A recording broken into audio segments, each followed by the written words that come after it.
اللہ کے رسول سرور کونین صلی اللہ علیہ وسلم کی بارگاہ میں مختصر قرآن کی ایک آیت لے کر حاضر ہوئے. اس کا ترجمہ اور اس کا مفہوم یا رسول اللہ ارشاد فرما دیجیے. سرکار نے ایک نظر دیکھی ابو ہریرہ کے چہرے پر.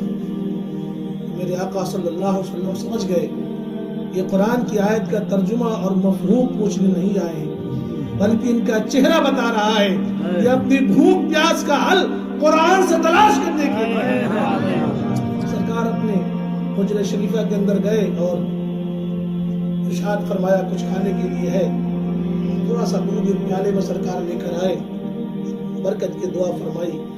سبحان اللہ. ارشاد فرمایا اے ابو ہریرہ یہ دودھ لے لو اور تمام اصحاب کو پلا دیا جائے. بھوک زیادہ تو ابو ہریرہ بھی لگی تھی لیکن سرکار نے ڈیوٹی لگا دی کہ اے ابو ہریرہ پہلے ان اصحاب کو پلایا جائے. آپ فرماتے ہیں کہ میں نے جب دودھ پلایا تو 70 صحابہ نے پیٹ بھر کے دودھ پیا اور پھر سرکار نے فرمایا اے ابو ہریرہ تم بھی پیو. میں نے بھی پیا, میرا پیٹ بھر گیا. سرکار نے فرمایا اور پیو. فرماتے میں نے اور پیا. پھر اللہ کے رسول نے اس دودھ کو نوش فرمایا.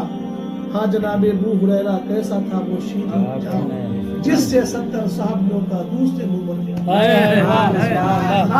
بتانے کا مقصد یہ ہے کہ وہ بابرکت جگہ تھی جہاں پر علم کی تلاش میں, علم کی جستجو میں اور علم کے حصول کے لیے صرف آج بچے مدرسے میں آتے ہیں, وہ جوان تھے. سبحان اللہ. اور اس کی برکتیں آج ایسی دنیا میں ظاہر ہوئی کہ پوری روئے زمین پر الحمدللہ دین کے حاصل کرنے والے موجود ہیں, سفر کرتے ہیں دور دور کا.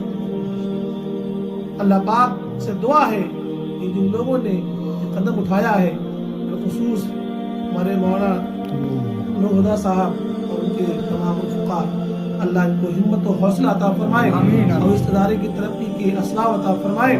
مختصر جملوں میں جو آیت کریمہ میں نے تلاوت کی ہے, اللہ فرماتا ہے اے ایمان والے لوگوں اللہ سے ڈرو جس طرح سے اللہ سے ڈرنے کا حکم ہے اور تم اس حال میں مرو کہ تم مسلمان ہو. حضرت نے بیان فرمایا حالات حاضرہ پر مسلمان ہم کہے تو جاتے ہیں لیکن ہم کیا مسلمان ہیں؟ اگر مسلمان ہم بن بھی جاتے ہیں تو کیا ہمارا خاتمہ اسلام پہ ہو رہا ہے یا نہیں ہو رہا؟ ایک تو مسلمان نہیں ہے صحیح معنی میں. مسلمان کیسے کہتے ہیں؟ من سلم المسلمون من لسانہ و یدہ, جس کی زبان جس کی ہاتھ سے مسلمان سلامت رہے. آج ایک مسلمان دوسرے مسلمان کی زبان سے سلامت نہیں ہے, ہاتھ سے سلامت نہیں ہے. آج ایک بھائی دوسرے بھائی سے سلامت نہیں ہے, نہ ہاتھ سے نہ زبان سے. مسلمان اسے کہتے ہیں جو اپنی خواہشات کو اپنی چاہتوں کو اللہ اس کے رسول کے حکم کے آگے قربان کر دے. قرآن کہہ رہا ہے کہ مسلمان بن کے رہنا اور مرنا تو تم اس حال میں مرنا کہ مسلمان ہو. تو ہم غور کر لیں کہ ہم مسلمان نام کے ہیں یا مسلمان ہیں. کیا ہمیں موت اسلام پہ آئے گی یا نہیں آئے گی؟ صرف کہہ دینے سے کام نہیں ہوتا ہے.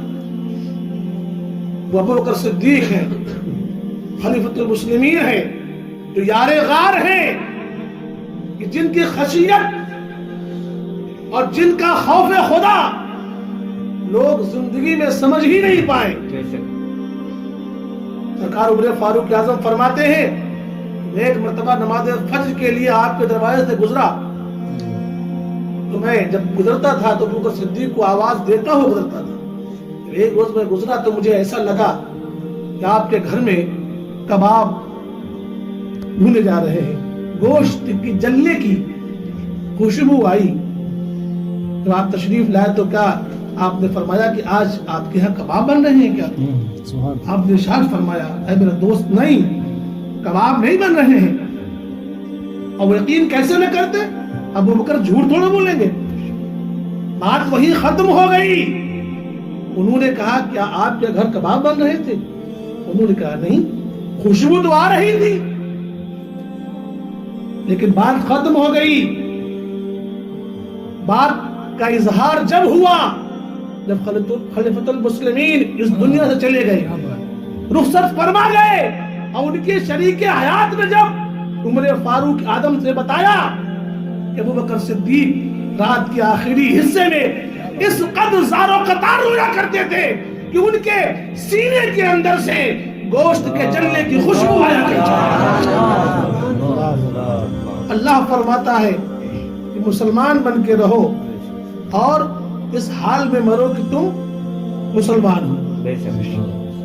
ہمیں مسلمان بننے کی ضرورت ہے.